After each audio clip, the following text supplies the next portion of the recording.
पूर्णस्य पूर्णमादाय पूर्णमेवावशिष्यते। ॐ शान्ति शान्ति शान्ति। I chose to begin with the peace mantra, as all the enlightening speakers and great thinkers before me have continually talked about love, peace and tolerance. His Excellency Sheikh Nayan, he emphasized that whatever you want to do on this earth, whether it's environment, whether it's peace, whether it's progress, they can't be done without tolerance and human fraternity. So in the beginning, I would take this opportunity to thank the rulers and the leadership of the UAE for arranging this historic global conference, the first of its kind to send a signal to the world. We also thank the Muslim Council of Elders and all of you participants who have come from far afield with your passion and love in your heart. And I also feel that this conference is the need of the hour. If there was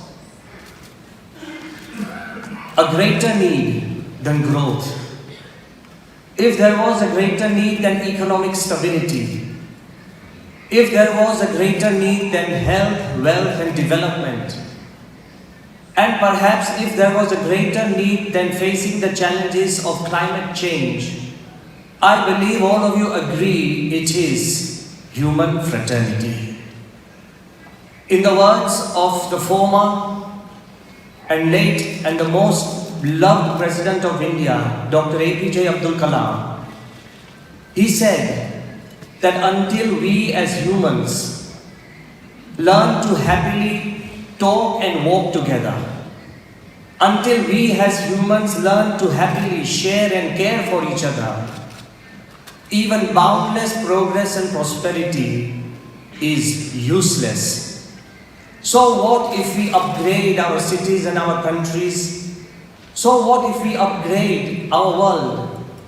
But if we downgrade human lives and human relationships, everything is worthless. And this conference gives us the critical choice. I think all of us are intelligent enough and wise enough to know that we have a choice before us. And the question is critical. Whether we choose to unite and flourish together, or we choose to disunite and perish forever. The choice is clear. And I believe all the leaders and all the inspiring speakers has emphasized this in one or another way. But as we think about it, when we sit for this conference, and as this is the inaugural session, I don't want to repeat everything that the learned speakers have said before me, but I just want to bring your attention to two simple facts. If in this conference we feel that we are here to find solutions or seek solutions, I have a bit of advice. Before we seek solutions, let us learn to ask the right questions first. If we ask the right questions, solutions will find their own way to us. I remember somebody asked me a question, I'm still searching for a solution. Please help me even after this conference. Somebody told me that at no point in history there have been more peace conferences, peace summits, peace seminars, peace gatherings, peace books, peace talks. Then why is it that in our world the highest earning industry is armaments? It's a question. There's a question that keeps bugging me, which I want you to try and find an answer in this summit.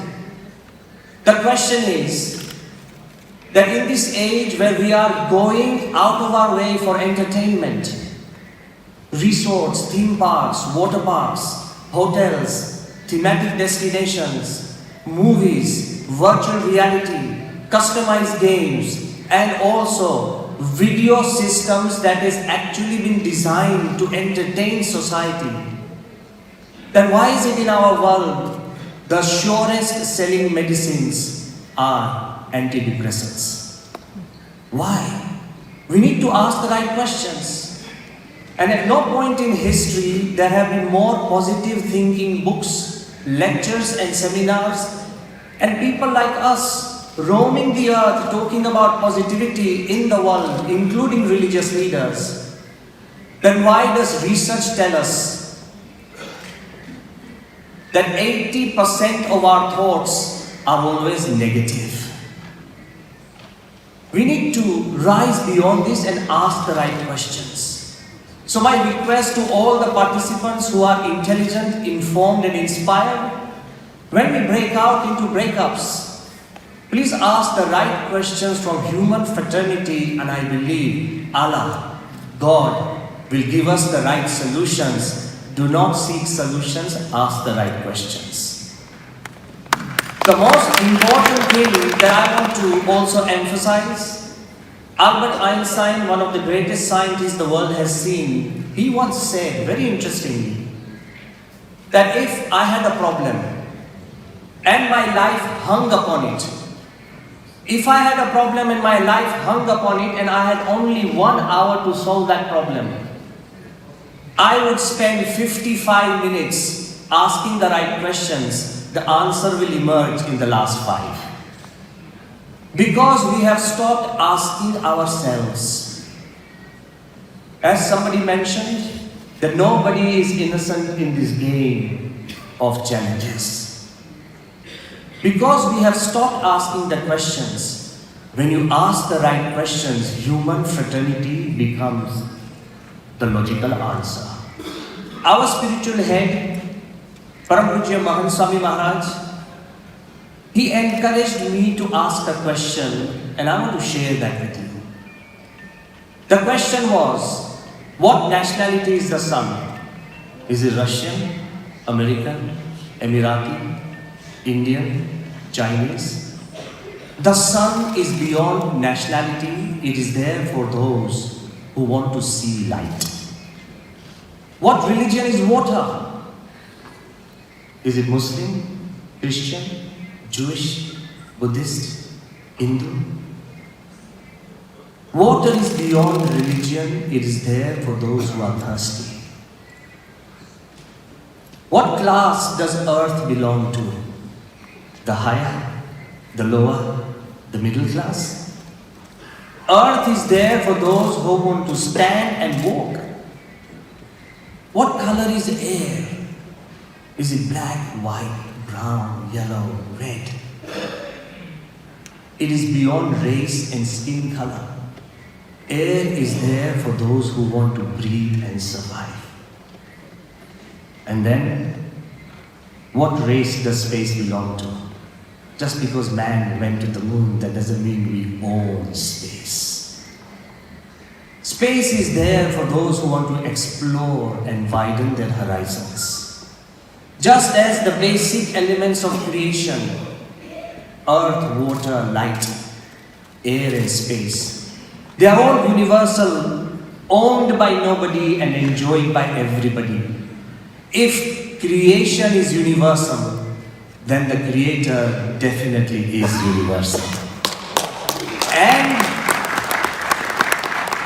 if religion is supposed to be the path to that Creator, be it any religion, if religion is genuinely supposed to be a path to that Creator, then religion itself intrinsically has to be universal. Growing up as a young Hindu, I remember that we have been taught that every religion is a goldmine of values. We have been taught, as other speakers mentioned, that we are Amrutasyam Vayam Putraha. We are the children of the immortal God. We have also been taught Vasudhaiva Kutumbakam, the whole world is one family. Every religious person has quoted this in his or her way. But we have also been taught Ano Bhadraha Kratavo Yantu Vishwataha. Let noble thoughts come to us from every side.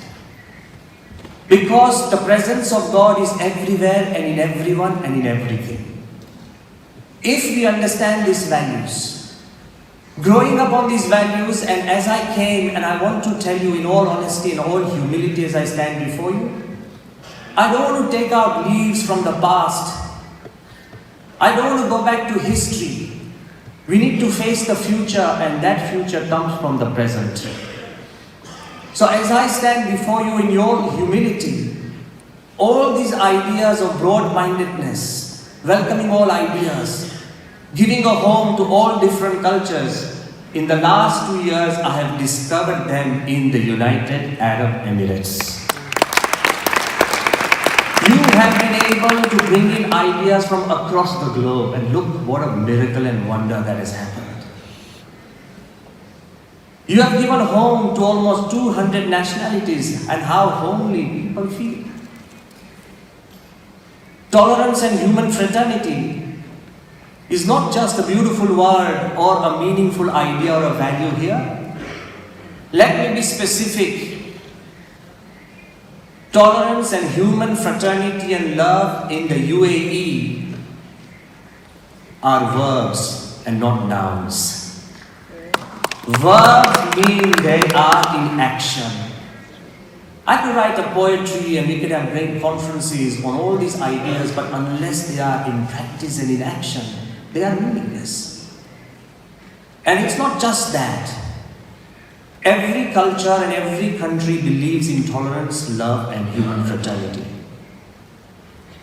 But which country has gone out of the grid and created a ministry of tolerance and happiness? Which country has created ministers? Which country has taken tolerance so seriously that has created policies, laws, and bylaws? Which country is celebrating a whole year on tolerance? And I congratulate the leadership and rulers of UAE for going this far to bring back a value which really makes a purpose. And this is not just a lip service. Recently, if I can frankly, openly tell you, 2 days ago an international reporter asked me that, Swamiji, do you think tolerance in the UAE is cosmetic?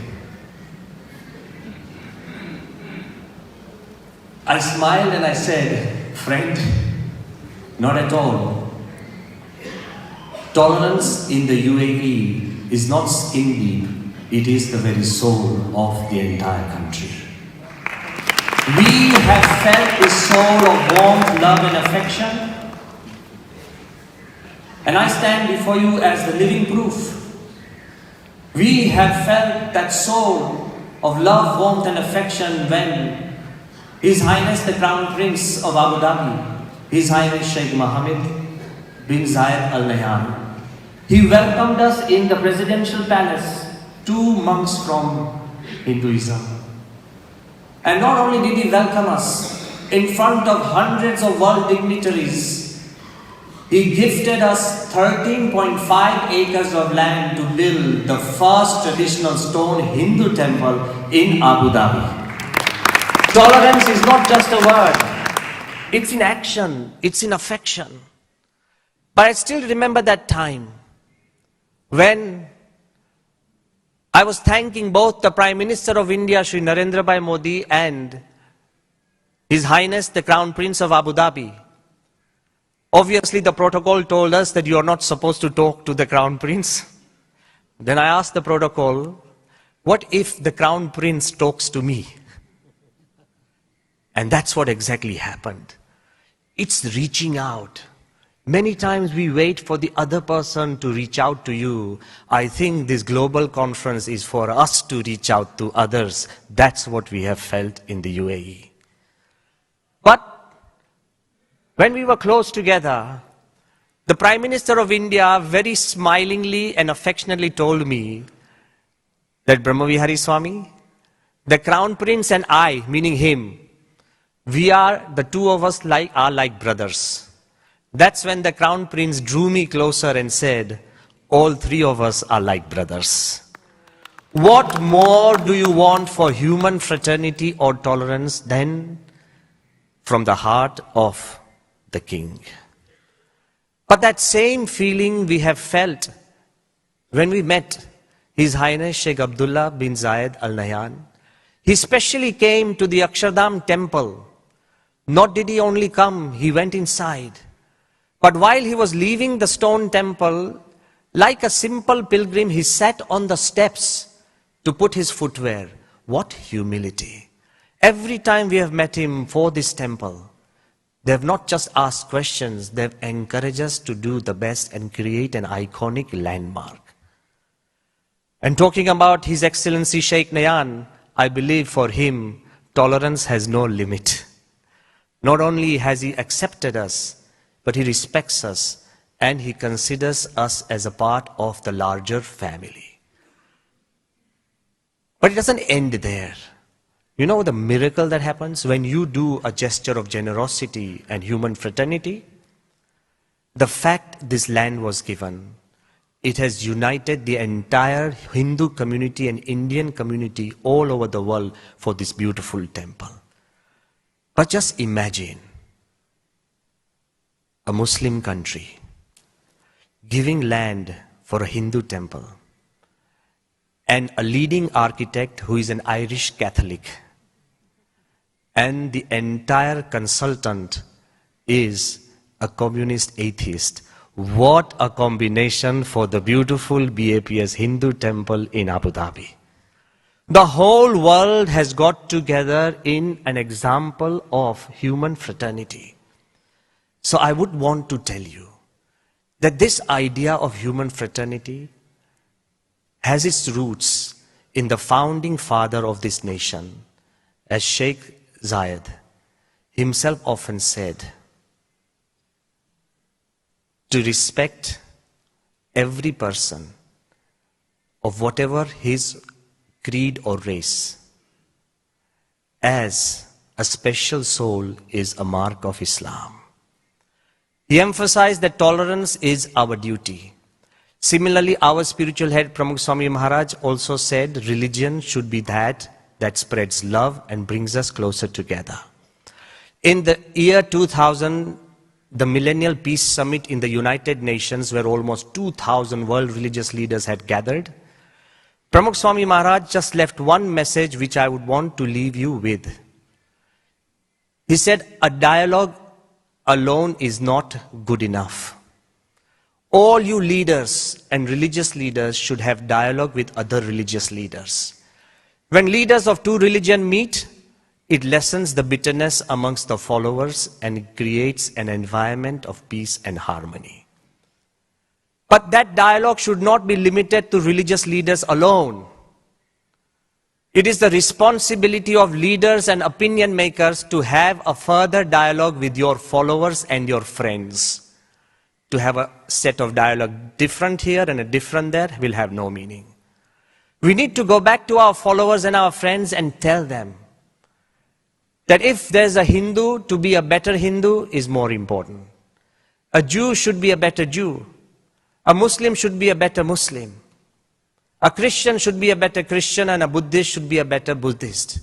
If all of us decide to be better followers of our own faith, the world will be a complete human fraternity. There should not be any issues.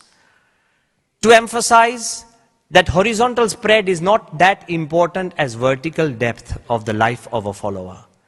And thirdly, he said, each one of us should have an honest dialogue with our own heart. Are we really honest to the teachings of our own founders of our faith? Are we truly believers? If we are honest to our own selves, then we'll find harmony and peace all around us. Let me tell you, when you talk to your heart, the world listens. When you talk to the world doesn't listen. So the third dialogue has to be for us within ourselves, of where do we stand? And human fraternity, as a part of the ending remark of this global conference, first, ask the right questions. God will give us the answers. Second, have dialogues at a 3-level way. Last, when you talk to yourself, the world will listen. But when something emerges from our own heart, it will reach every heart. I'll leave you with one of the classiest friendship, which summarizes human fraternity. I would end with Dr. APJ Abdul Kalam, who was one of the most profound nuclear scientists of India, the most loved president, the most educated, most compassionate. But before he passed away, after writing many, many bestseller books, his last book was Transcendence. Transcendence meaning, can we transcend the divisions and fences that divide us? Dr. Kalam became friends with a Hindu spiritual leader, Pramukh Swami Maharaj. Look at the contrast. Kalam had 48 PhDs from 48 universities. The Hindu sadhu was hardly educated.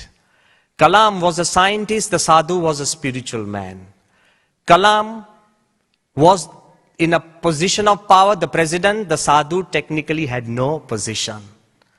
Kalam could not understand Gujarati, the language of the sadhu could not understand English. Kalam was a profound practicing Muslim, and the sadhu was a leader of a Hindu faith. But when they met, a heart-to-heart talk, fraternity emerges. If it's not a mind-to-mind talk or a mind-to-heart talk, it has to be a heart-to-heart talk. And then Kalam writes that Pramukh Swami Maharaj was the ultimate teacher of my life, who showed me that there is a world beyond differences. If such a friendship can happen across language, position, power, education, and growth, I believe all of us are capable of reaching out to each other through the heart. And when you talk to the heart, I'll leave you a message. With all said and done, while you are leaving the conference, there will still be some whispers and stray voices telling us that human fraternity is just a dream. It just can't be possible. But I'm here to tell you that so was landing on the moon once a dream, but it happened. So is colonizing Mars a dream, but it will happen. It is because we have stopped dreaming that nothing really happens. And what better place to dream about human fraternity and work towards human fraternity than the UAE, which has given home to hundreds of dreams and realized the future of mankind. Let me leave you with a thought that whatever happens, our effort as sincere individuals to live the dream of our founders, of the founders of our faith, when one day, long after you and I are no longer here on earth. Long after you and I are no longer here on earth, the world will still say, love is stronger than death, peace is stronger than war, and harmony is stronger than hate. Thank you very much. Please keep me in your prayers as I shall keep you in mine. Thank you again.